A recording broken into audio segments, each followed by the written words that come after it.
Do you like the idea of medieval Rust? Of course you do. I know, we've been here before.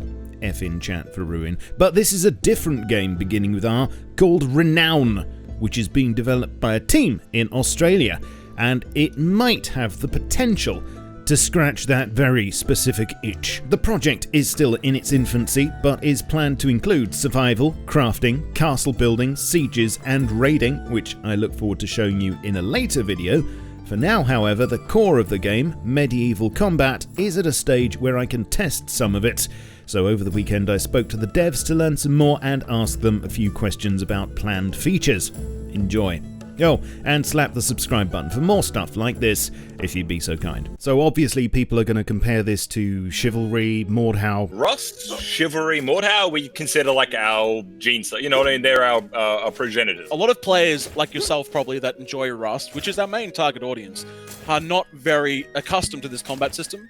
So we want to make sure that it's at least easier enough, or at least not so high of a skill cap that these players are going to be, you know, scared off by just the people that do know it being so much better. As much as like you can attack from multiple angles, the thing that makes it interesting and different, I guess, and there's the ability to manipulate your swings. If you stay still, and I'm on your right here, if you swing, I might even be like almost entirely off your screen, but you'll still hit me because of your weapon is active the entire way through. If you move your screen in either the direction of the attack or away, the timing at which the attack will land will change. You'll start to have to read that, okay, so they're slowing that attack down. I'm going to have to block later. So this is part of the reason we asked you to bring a buddy, right? Because you guys have got low ping together. Well, we should have. So press N and take out the longsword. The longsword is the one that functions probably the best. One person attack and the other person block when they feel like it's ready. Okay, Festa. Why don't you... There you go. Yeah, 1, 2, 3. Come on, lads. We're in a tutorial right now. Ooh. 1, 2, 3. 1, 2, 3. Nah. Well, if you try scroll wheel, for instance, I give it a scroll wheel. There you go. You've got a stab and other scroll wheel, like opposite direction. Overhead. Have you got a mouse button, like the side mouse button? Yes, I do. Oh, okay. Yes, indeed. Got to be a bit quicker than that. Right now, this is actually a testing server for testing two-handed. Yeah, for two-handed swords, which is why all the other weapons are locked away. Nice job. You boys are getting into it, right? It took about 5 seconds telling you slash this, this, and you're already getting I think it. It's a fairly intuitive system. Move your screen so that he's placed in the right-hand side of your screen. And initiate a normal attack by left-clicking, and then during the swing, move your mouse across to the right in the opposite direction of the swing so that he's placed in the leftmost corner of your screen. Okay. Yeah, you perfect. So basically what that was actually the most perfect example I've had someone do so far. Festa, did it feel like you were about to be attacked, but then you blocked too early and it came through at the end? Yeah. Feel how your blade ends up landing later? Yeah, you basically juked him into a block because he saw your attack coming and initially went, I need a block right now, but what you really need to do as a person blocking is read what they're trying to do and really wait for the last second that blade's going to hit you. So potentially you could go really deep into this. So our goal here is not only to make those folk happy, but to make the bridge for the Rust type folk who might have never even seen and fight people like, yelling at each other, all that shit. Yeah, look at that, you just blocked. You were like, yeah, well, I've got trust issues. I'm this far away from you in Rust, yeah? Yeah. You're dead. I've got a gun, you haven't got a gun, you're dead, right?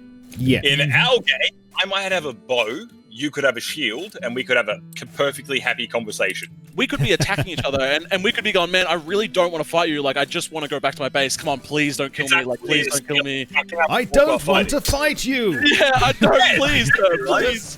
Get away from me.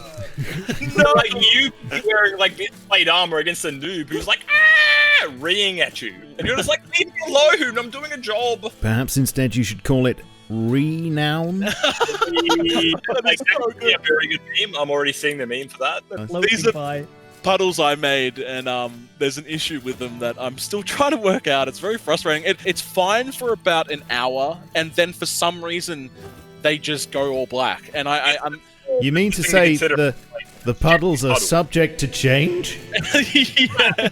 I saw in your trailer there was some horse riding. We think cavalry is like a very important thing for breaking the running simulator. Do you want to go for a little tour of this village we made here? Yeah, please. This is the manor house. I tried to base it on Shadowversary's manor, basically. You know, he did a whole his videos. Inside, it's Killbot. Yes, I saw Sir Kill a lot inside. This is Dave Killbot, as the community's named him. They named him Dave Killbot. So yeah, if you walk inside the house, it's his domain right now. I'll let you finish that. Oh, did you? Nicely done. You got him, bro. First kill. Fuck yeah, that's pretty good. He's actually quite hard. He's a pretty good yes, well. My friend Jesse over there is our attacker, if you turn around. Yep. He's got a gun, I'm dead, right? In a Rust game. But a melee game, how are you gonna come past me? Like, get past me, right? Like, I can kick, I can stab, like, we've got an entirely different bar of defense and attack when it comes to that. Killbot's a good example. Yeah, he's perfect, actually. Get past Killbot right now. Go on, Fester. Get past him. Get past him, Fester. Go on. Like, that's your base, right? That's where you put your bag. That's where you put your most best chests. That's where you put your banner, like the cupboard. Yeah. So, and in the worst times, that's where you retreat to. And hopefully, we're aiming for active defense. Like, you use a big siege engine to knock a hole in, like, the wall over there. And then you come in and you're using personal shit to basically do this push and pull to get to their banner. Right? Put your trousers back on, Fester. You get me demonetized. So when it comes to base building, will you be able to put one down anywhere, or will there be set places? You'll be able to make them anywhere. The building system will be the same initially as Rust, very similar. As you can see, these buildings around. Segmented building system, the ability to place them as you like. You have a banner, which is basically your auth cupboard. Acts the same sort of way. The more you increase it, increases the size of the claim. And that's also going to be tied into the progression system as well. You're going to have a keep, which is basically your Rust base, which is a big base where you hold all your stuff. But for things of crafting, you're going to be using buildings. So buildings that are a larger size. So for example, here you have a stable after anything to do with horses. So an item that you need...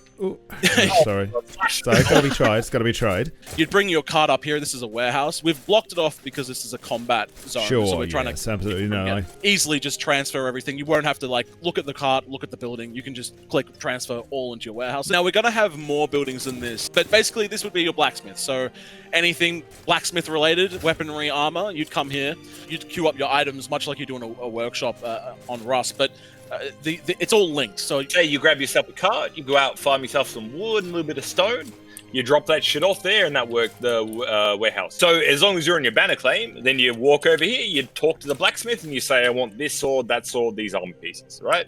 And then you go fighting. That's the point. You go have fun. Right. Okay. So obviously, bases are going to be pretty big then. Yeah, you'd have your blacksmith, you'd have your little production buildings, and you'd have your citadel. And again, I want to make this very clear. This is not things that exist in the game at the moment. We're explaining systems that we want to have, and of course, they're probably very likely going to change a lot. But this is sort of what we're thinking of doing and how we hope it will turn out. And of course, it could change drastically, but currently they don't even, the systems don't exist yet, so they will definitely be different than we're explaining them now. So how large are you thinking of making the map itself?